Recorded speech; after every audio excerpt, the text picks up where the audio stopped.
The Republic is hungry for expansion, aggressively pushing north from Rome. Standing in its way are the Gallic barbarian tribes of northern Italy. Now 60,000 ferocious warriors must repel the might of two Roman armies to save their homeland and send a violent message back to Rome. Leading the Gauls are a team of aviation journalists comprising 2 lieutenants. All my boys are fighting. All my boys. Commanded by 2 generals. We're okay because we're on top of the hill. They must skillfully vanquish the Romans and impress 2 military experts. You're gonna die. Just attack somebody. Will the Gauls end their days on a lonely hill in Tuscany, or will barbarian Europe be victorious? This is Time Commanders.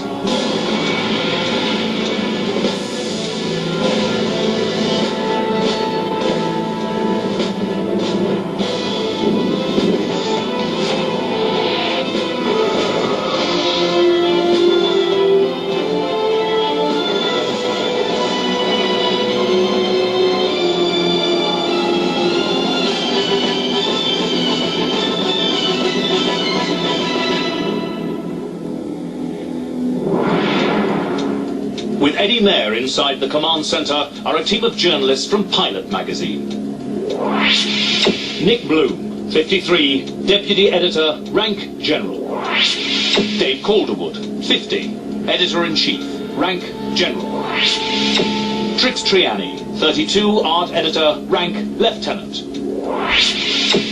Dave Foster, 25, advertising manager, rank lieutenant. Now, the magazine you all work for, I think it's Pilot magazine. What do you all do on it? Nick, are you in charge? Dave, is it you? I'm editor-in-chief, and Nick is deputy editor. What can we read in Pilot magazine? Do we have to be pilots to understand it? Most of our readers are pilots, but quite a few of them are just aviation enthusiasts. Trix, well, what's your role on this? I'm art editor. Right. Yeah. Do you fly as well? No, I'm actually quite scared of flying. And the more you work on Pilot magazine, the more determined you are never to fly. Not to, yeah. Okay, fair enough. Nick, as well as being an experienced aerobatic pilot, you used to be in a one-man band before you split up, I presume. But tell me about your George Formby tribute act. Local authorities like to keep the elderly people in their care entertained, and if you sing Mr. Wu, and you get to the rhyme about ladies' blouses rhyming with something or other, there's always one old lady who shouts knickers. Okay, Nick, I won't be talking to you again, it's all right. Dave, you're the advertising manager, and I understand you can sell anything to anyone. Nice compliment, but yeah, I can... Poles to the people of Newcastle? I've tried, yeah. Sand to the people of Saudi Arabia? Working on that one. Well, look, you're all very welcome to the programme, and you probably want to know now which battle you're going to be involved in. Well, you're fighting a very important battle. The Gauls against the Romans, the Battle of Telamon. It's 225 BC. Our experts down here, Eric and Mark, have been putting the finishing touches to it all, checking it all for historical authenticity. Come up here, gentlemen. Dr. Eric Nussbacher, senior lecturer in war studies, Sandhurst. Mark Urban, military historian and author. You guys are going to be Gauls from northern Italy who are not defending their farms and their homes against the Romans. No, you guys have come down into Roman territory in search of some loot. This army of rampaging Gauls is led by King Anaruestes. You've already given a kicking to a second-rate Roman army, and you're about to come up against the Roman first team.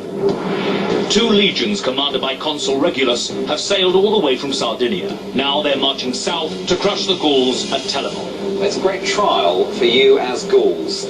So be bold, be strong. You burnish your reputation through heroism in battle. Remember, there's a Roman army, but there may be another Roman army somewhere. Consul Aemilius Papus has marched his legions north from Rome. They're in heavy pursuit of the Gauls and may surprise them. You've got to act decisively. Do what commanders call defeating in detail. Go for one before you have to deal with the other. But before they can tackle the Romans, the team must learn as much as possible about the battle ahead. First, they get to look at the terrain.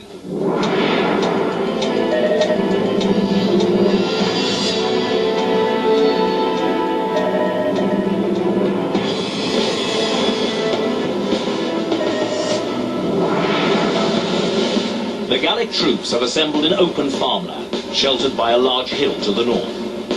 This hill dominates the battlefield, which is bordered on one side by a river. Consul Regulus and his legions from Sardinia have assembled north of the hill, facing the Gauls. But newly arrived on the south side of the battlefield, hidden by trees behind Gallic lines, are the troops of Consul Aemilius, fresh from Rome. Unaware of this threat, the Gauls stand just in front of a luxurious Roman villa. What's this structure? Could be a chemical weapons factory. The river's going to form one edge of the battlefield, isn't it? Yes. So the hill appears to be the crucial meeting point. The key terrain on this battlefield is that rise in the center. There's a hill that dominates that piece of ground, but the team must not make a fetish of that hill. It's a big feature. It's in the middle of the map. It's important, but it's not the only thing on that battlefield. Often riding down a steep slope is more difficult on a horse than riding up one. It doesn't always give a tactical advantage to be on top of the hill.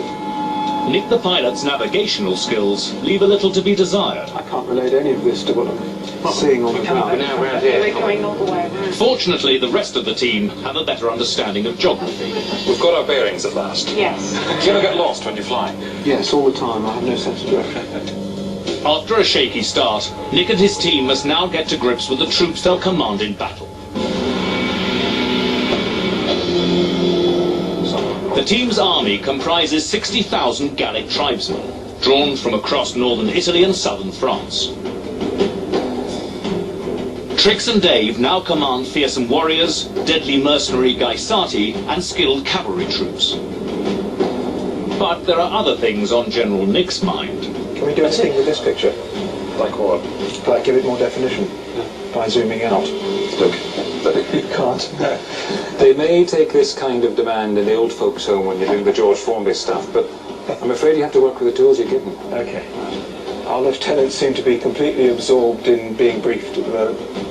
I'm no military expert, and you shouldn't take military advice from a man in a pink shirt, but seriously, if at this early stage, when you're getting your intelligence gathered, you've lost control of your lieutenants, you're screwed. Or still infantry, isn't it? More infantry, more infantry. Yeah. All right, some cavalry here. So cavalry is this one. Yeah. In previous encounters, the Gallic cavalry have proved themselves against the Romans. The Gaulish cavalry are good. They've got quite a few of them, and they're very skilled horsemen.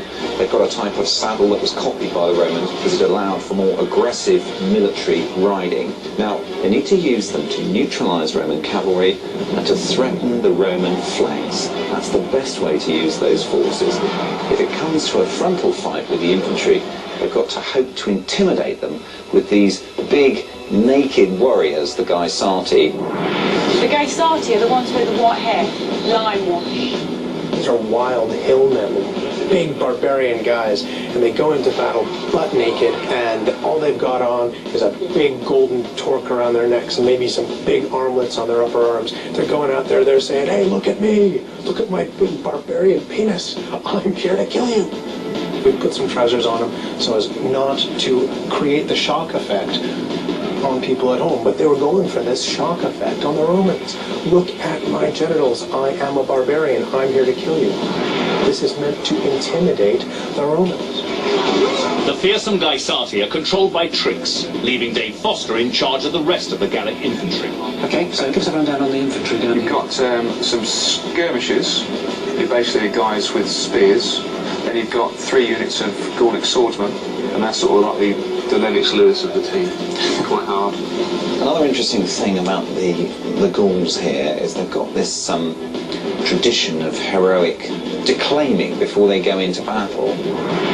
They stand there, they say, I'm the greatest warrior ever, and often then they come forward to challenge their opponents to individual combat. Now, that was sometimes a threat to the cohesion of their enemy. It'd be quite good disturbing the other troops when I'm trying to draw them out as well, I guess, wouldn't they? Sort of. I'm getting a sense your plan is beginning to come together, but there's obviously one vital piece of information you need. You need to find out about your enemy. That's right. Now the team have got to know their own troops, it's time for Dave to check out their opposition. He sends his scouts deep into enemy territory to spy on Regulus's army from Sardinia. But this is Dave's only chance to uncover both Roman armies. Not just the one he can see on the open plain, but